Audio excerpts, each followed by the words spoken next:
Our memory verse for the week was Philippians 4:5. Let's recite it together. Philippians 4:5. Let your gentle spirit be known to all men, for the Lord is near. Say it again. Philippians 4:5. Let your gentle spirit be known to all men. The Lord is near. Getting ahead into what I wanted to share. But so this verse is pinned between two other commands. Philippians 4:4, rejoice in the Lord always. And then Philippians 4:6, which is another really well-known verse, be anxious for nothing. So there's three commands: rejoice in the Lord always, in verse 4. Verse 5, let your gentle spirit be known to all men. And then verse 6, be anxious for nothing. And so focusing on this verse of let your gentle spirit be known to all men, I was kind of wrestling with the word gentle. What does that mean, and how do I take this as a command to I want to be known as gentle? And one of the if we flip back to a verse we're super familiar with, Matthew 5:5 from the Sermon on the Mount, from the greatest sermon ever preached. You flip with me. We have a command here in the New American Standard.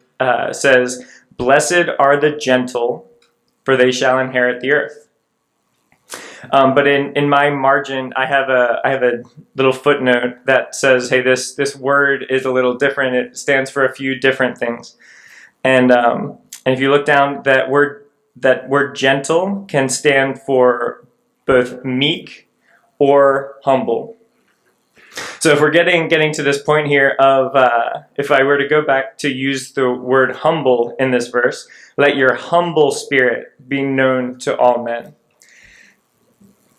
And I feel in this new covenant life, I am trying. There's often this thing in contrast to what kind of brought up in Christianity are told of, I should give in secret, I should do good works in secret, I should serve in secret, and I should should have a clear conscience, which happens in secret or between just me and the Lord. But there's this one thing that I'm allowed to make known to all men, and that is I'm going to keep going with this humble spirit, and is something I don't need to hide. But I along the phrase of what we've been hearing lately is that it's not just my humility.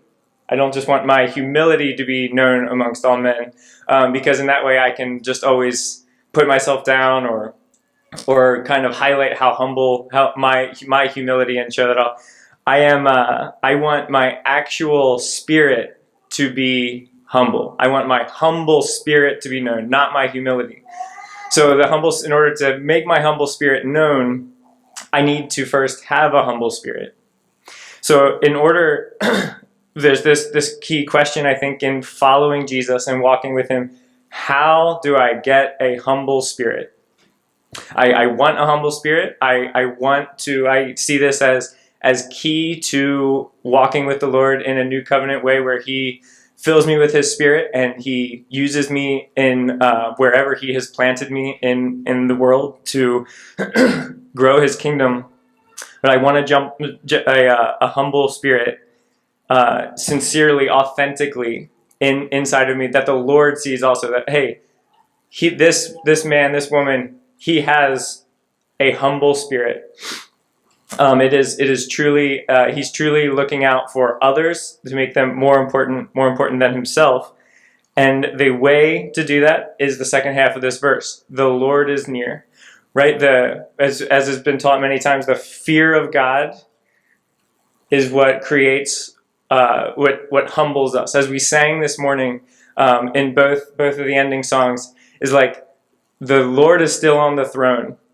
And the Father of the Creator of the universe, the Lord who's holding all things together, when my eyes go towards him, I go down and he goes up. And the reality of Jesus' life on earth and ministry was his eyes were always on the Father and in communion with him. And so it is easy if I'm coming out on the basketball court, to give an allegory, if I'm coming out on the basketball court and I think I'm pretty good and I make a few small layups and I beat, some other person that was out there on the court and I think I'm good stuff. And LeBron James or maybe I'll use this, Steph Curry comes out, like I'm like, okay, I'm not that good. I'm sorry, I was bragging at all. Like I'm not that good.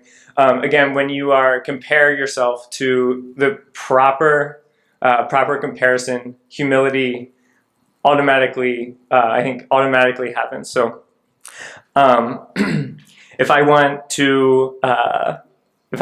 a humble spirit, I need to look to the Lord. The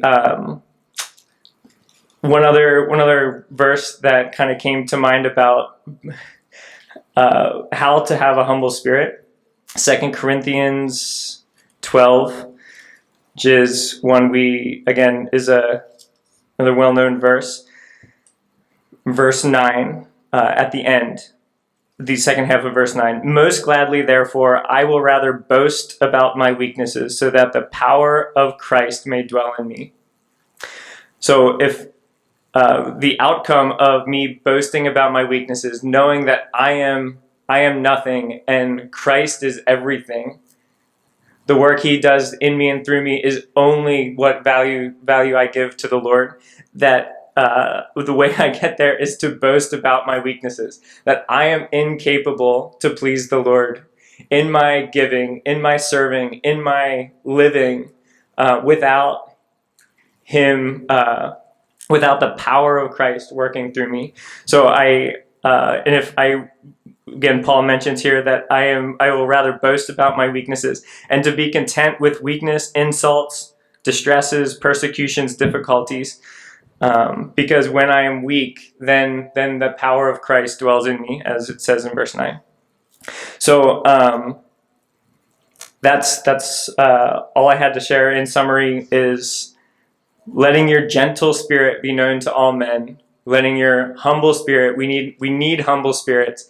And when I can boast about my weaknesses in order to let it be known to all men. And the way I have an authentically humble spirit, the Lord is near, and my eyes are on him, and I know that I am nothing without him.